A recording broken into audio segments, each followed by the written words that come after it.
நம்மளோட சின்ன வயதில் நம்ம பல ட்ரீம்ஸுங்களை கண்டு இருப்போம்.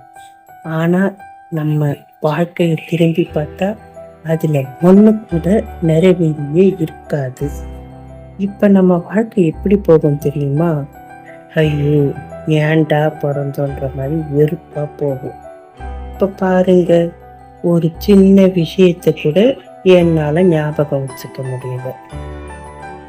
எப்பவுமே யூஸ் பண்ணுற இந்த செல்ஃபோனை இப்போ நான் எங்கே மறந்து வச்சுட்டேன்னு தெரியல. அதை தான் தேடிக்கிட்டு இருக்கேன். இப்போ எனக்கு ஆஃபீஸ் போக வேற டைம் ஆயிடுச்சு. இந்த ஃபோன் இல்லைன்னா நமக்கு ஒரு கையே உடஞ்ச மாதிரி. ஃபோன் தான் இன்னைக்கு நம்ம வாழ்க்கையில் எல்லாமாவே இருக்குது. இப்போ அதை நான் எங்கே வச்சேன்னு தெரியல. என் பையனை கேட்டாலும் அவனுக்கும் தெரியல. இது மாதிரி ஞாபக மறதி என் லைஃபே டோட்டலாக வேஸ்டாக போயிருக்கு.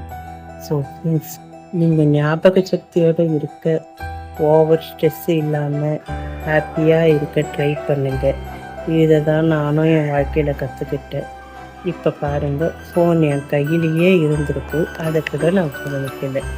ஸோ நம்ம கையிலேயே வச்சுக்கிட்டு இல்லாத ஒன்றை தேடி அலைஞ்சிக்கிட்டு இருக்கோம். இது மூலமாக நான் கற்றுக்கிட்டது, தயவு செஞ்சு உங்கள் வாழ்க்கையில் நீங்கள் பக்கத்தில் இருக்கிறத விட்டு எதையோ தேடி அலையாதீங்க. நன்றி.